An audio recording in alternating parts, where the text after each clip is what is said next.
ঘূর্ণিঝড়ে ঘরবাড়ি ভেঙে দিয়ে গেছে।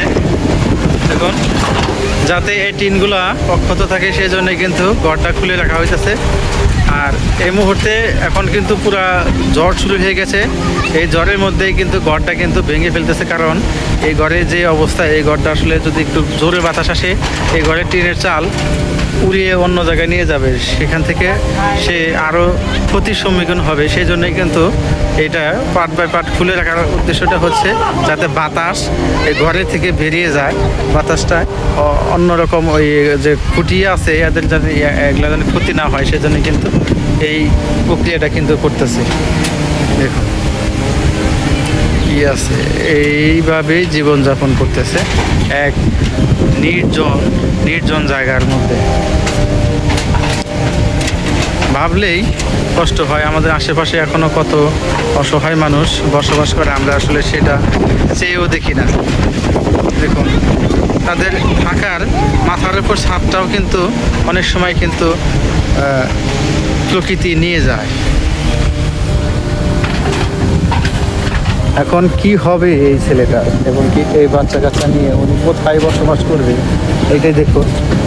ঘরটা যখন ছিল তাও একটা মাথায় আশ্রয়স্থল ছিল, এখন কিন্তু ঘরে কিন্তু কিছু নাই। দেখুন, কিছুক্ষণ আগের ঘরটা ভালো ছিল, মানে প্রচণ্ড ঝড়ে কিন্তু ঘরটা কিন্তু ভেঙে গেছে। সেই জন্য কিন্তু এই কারেন্টের তার রক্ষা করার স্বার্থেই ঘরের বেড়াগুলো কিন্তু খুলে ফেললো,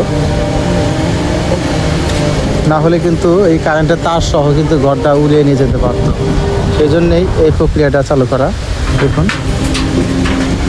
আসলে গরিবে মারেকে নড়ে চড়ে না, একটা কথা আছে না, মরার ওষুধ খারার গায়ে, এরকম। এখন যদি ঝড় বাদল বৃষ্টি আসে তখন তার থাকার অবস্থাটা কী হবে। দেখুন, এই একটা ছোট্ট ঘরের মধ্যে দুটি সন্তান নিয়ে উনি বসবাস করে এই ছেলেটা। এই হচ্ছে তার রান্না করার ঘর।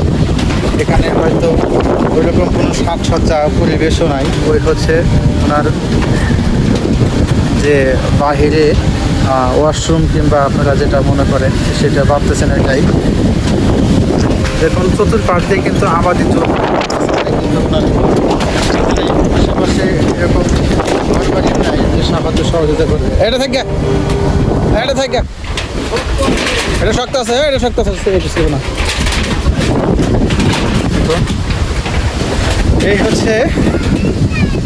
এই হচ্ছে বর্তমান পরিস্থিতি। দেখুন, কিচ্ছু নাই ঘরে, শুধু দিন আনে দিন খায়। এদেরকে সহযোগিতা করা উচিত, কারণ এরা পারে না কারোর কাছে হাত পাততে, পারে না কারো চুরি করতে, ছিনতাই করতে। এরা নিজে পরিশ্রম করে কষ্ট করে ঘর বাড়ি সংসারে খেটে খায়, কিন্তু বিনিময়ে পায় শূন্য। এদেরকে সাহায্য করলে আল্লাহ তাআলা হয়তো শুধু খুশি হবেন।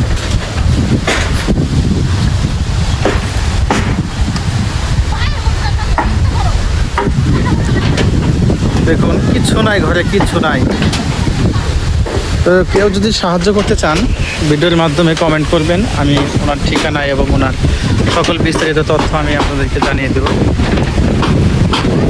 যদিও ভিডিওটি করতেছি ওনাকে আমি কিন্তু ওইরকমভাবে কোনো কিছু বলি না যে আমি আপনার সাহায্যের জন্য বলতেছি, কিন্তু আমার মনে থেকেই বলা ইচ্ছে হলো যে না, ওনাকে সাহায্য করা উচিত। আমি নিজে যতটুকু পারি চেষ্টা করব, এবং আপনারা যদি কেউ সহৃদয়বান ব্যক্তি থাকেন ওনাকে সহযোগিতা করার জন্য আমি আপনাদেরকে নিবেদন করব। এটা ফেলা দাও। হ্যাঁ হ্যাঁ, এটা খয়া লাগছে রে, ওটা উড়ে যাবো গা।